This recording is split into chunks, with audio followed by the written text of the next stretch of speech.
কিন্তু একেবারে শক্ত মানুষ,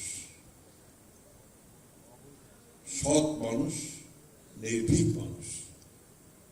সবাই জানেন যে তিনি আমাদের স্বাধীনতার ঘোষক শহীদ প্রেসিডেন্ট জিয়াউর রহমানের সঙ্গে স্বাধীনতা যুদ্ধে তার সঙ্গে যুদ্ধ করেছেন। দুর্ভাগ্য আমাদের যে এই ধরনের মানুষগুলোকে কিন্তু আমরা তাদের যোগ্য মর্যাদা বহুদিন ধরে দিতে পারিনি। পিজি হাসপাতাল থেকে তাকে অন্যায়ভাবে সরে যেতে হয়েছে এবং বিভিন্ন সময়ে তাকে হেনস্থা হতে হয়েছে। তার ছেলে যে কথা বললেন, তাকে অনেক কষ্ট পেয়েছেন তিনি। তার হঠাৎ করে সেরিব্রাল হেমোরেজ এবং তারপরে কমাতে চলে যাওয়া, এটা এমনি এমনি হয়নি। এটা তার ক্ষোভে, দুঃখে, অপমানে তার এই ধাক্কাটা তিনি খেয়েছিলেন। আমাদের দুর্ভাগ্য যে আমরা এমন একজন গুণী ব্যক্তিকে আমাদের মাঝে অনেক দিন ধরে রাখতে পারলাম না। আজকাল তো এই ধরনের মানুষ বিরল হয়ে গেছে, যারা সততার সঙ্গে, নির্ভীকতার সঙ্গে সৎ কথা, সত্য কথা সরাসরি বলতে পারে। এই ধরনের মানুষ প্রায় নেই বললেই চলে। ডক্টর কুদ্দুস ছিলেন সেই ধরনের একজন মানুষ।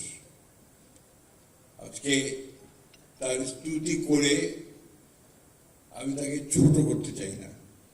আমি শুধু এইটুকু বলতে চাই, let us all try to be like doctor Kuddus. আমরা সবাই ডক্টর কুদ্দুসের মতো সাহসী হতে চাই, নির্ভীক হতে চাই, সৎ হতে চাই। সুধীবৃন্দ, ডক্টর কুদ্দুস চলে গেছেন, he will not come back. তিনি যে কাজগুলো করেছেন, যে কথাগুলো বলেছেন, যে নজির তিনি সৃষ্টি করে গেছেন, সেটা যদি আমরা অন্তত অনুসরণ করি, তাহলে অন্তত আমরা সমাজকে কিছু দিতে পারবো, দেশকে কিছু দিতে পারবো, আর নিজেও আল্লাহ তাআলার কাছে কিছু জবাব দিতে পারবো। প্রিয় বন্ধুগণ, আজকে একটা সমাজ, এমন একটা সমাজ এই বিগত 15-16 বছরে ফ্যাসিস্ট আওয়ামী লীগ তৈরি করে এগিয়ে গেছে, যে সমাজটার তার সমস্ত যে এথিক্স, সেই এথিক্সকে হারিয়ে ফেলেছে। আমি তো ধরেন এই ফ্যাসিস্ট হাসিনা চলে যাওয়ার পরে আমরা ইন্টারিম গভর্নমেন্টের সময় ছিলাম, তখন সরকারের ভেতরটা দেখতে পারিনি। এখন এই নির্বাচনের পরে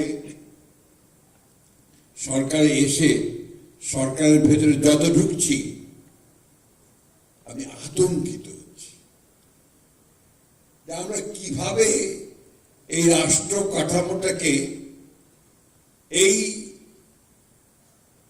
সমস্ত মানুষগুলো দিকে আটকে রাখবো।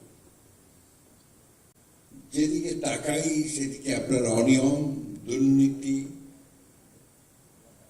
স্বজনপ্রীতি এবং সামনে এগিয়ে যাওয়ার পথে বাধা প্রতি ক্ষেত্রে।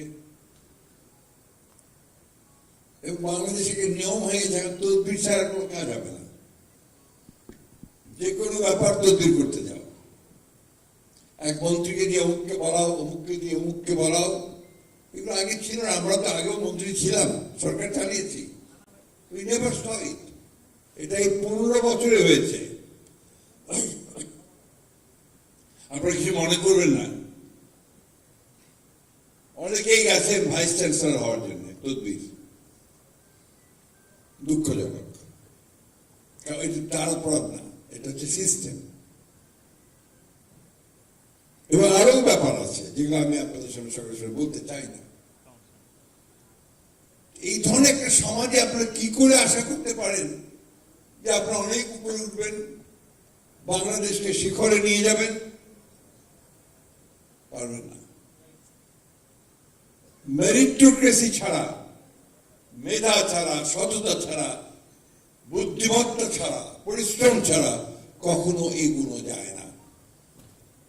আপনারাও নিশ্চয়ই আমার সঙ্গে একমত হবেন, কারণ সবাই শিক্ষক আছেন, পণ্ডিত আছেন, পিএইচডি করা আছেন, সবাই এই দিকটা আপনারা খেয়াল রাখবেন। জেলা পরিষদ কিন্তু শুধু একটা সংগঠন না, এবং এটা বিএনপির কোনো অঙ্গ সংগঠন নয়, কিন্তু প্রেসিডেন্ট শহীদ জিয়াউর রহমানের তার যে বর্ণাঢ্য জীবন, তার আদর্শ, তার যে অলৌকিক, আমি বলি, ক্ষমতা ছিল অতি অল্প সময়ের মধ্যে দেশকে এগিয়ে নিয়ে যাওয়ার, এই সবগুলো মিলিয়ে তাকে তার জীবনটাকে কেন্দ্র করে এই পরিষদকে গঠন করা। এবং এর মূল উদ্দেশ্যে বহুবার আমি বলেছি আমাদের জেলা পরিষদের ভাইদেরকে, নেতা যারা এটাকে পরিচালনা করেন, আমি তাদের নেতা হিসেবে আপনার সম্বোধন করতে চাই না, আমি তাদেরকে সম্বোধন করতে চাই জেলা পরিষদের কর্মকর্তা হিসেবে, চিহ্নিত করতে চাই জেলা পরিষদের গবেষক হিসেবে। এই জিনিসগুলো মাথার মধ্যে আনতে হয়, বহুবার বলেছি। কবির মুরাদ ভাই যখন বেঁচে ছিলেন তখন তাকেও বলেছি, উনি আরেকজন মানুষ ছিলেন যিনি জেলা পরিষদ ছিলেন তার প্রাণ হৃদয়, তিনি এটা নিয়ে কাজ করে বেরিয়েছেন, ছুটে বেরিয়েছেন সব জায়গায়। কিন্তু আমি খুব কষ্ট পাই যখন শুনি যে সবখানে জেলা পরিষদের দোকান খুলছে। Most unwanted. আমি বলেছি প্রেসিডেন্ট আমাদের ভারপ্রাপ্ত চেয়ারম্যান সাহেবকে এবং সম্পাদক সাহেবকে, মহাসচিবকে, দয়া করে জেলা পরিষদের দোকান খুলবেন না। এর দোকান দরকার নেই আমাদের। আমাদের দরকার শ্রেষ্ঠ মানুষগুলোকে, আমাদের দরকার গবেষকদেরকে, আমাদের দরকার ভালো মানুষদেরকে, যারা পথ দেখাবে, পথ পরিচালনা করবে। বিএনপি তো অনেক অঙ্গ সংগঠন আছে, ছাত্র দল আছে, যুব দল আছে, স্বেচ্ছাসেবক দল আছে, মহিলা দল আছে, শ্রমিক দল আছে, তাঁতি দল আছে, সব আছে। ওখানে আমার আরেকটা অঙ্গ সংগঠন দরকার নাই। আমার দরকার জিয়াউর রহমানের উপরে গবেষণা করে, জিয়াউর রহমানের জীবনীটাকে কিভাবে আমরা আমাদের জীবনে কাজে লাগাতে পারি, রাষ্ট্রে কাজে লাগাতে পারি, সমাজে কাজে লাগাতে পারি, সেই কাজগুলো আমাদের করা দরকার। কয়েকটা বই তারা করেছেন, আমার চাপের মধ্যে পড়ে কয়েকটা কাজ করেছেন, আমি দেখেছি 7-8টা বই করেছেন। আমি যেটা সবচেয়ে, আমাদের বয়স হয়ে গেছে, চলে যাব কিছুদিন পরেই, সবচেয়ে খুশি হতাম যদি দেখতাম যে জিয়াউর রহমানের উপরে আপনারা একটা গবেষণা করছেন, এবং এটা এমন একটা গবেষণা লব্ধ একটা পত্রিকা হবে, বই হবে, পত্রিকা তো বই হবে, যেটা জিয়াউর রহমানকে সারা বিশ্বে পরিচিত করবে। এটা আমাদের জন্য দরকার। আমার কাছে আমি একটা মাত্র বই দেখেছি, যে বইটা আমার কাছে মনে হয়েছে যে কিছুটা রিসার্চ বুক, জিয়াউর রহমানকে ওইভাবে সামনে নিয়ে এসছে। এটা হচ্ছে যে মাহফুজুল্লাহ, প্রেসিডেন্ট জিয়া, তার লাইফ বায়োগ্রাফি।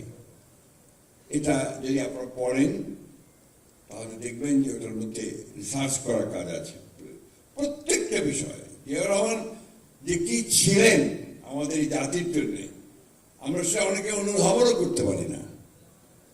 আপনি চিন্তা করেন যে একটা মানুষ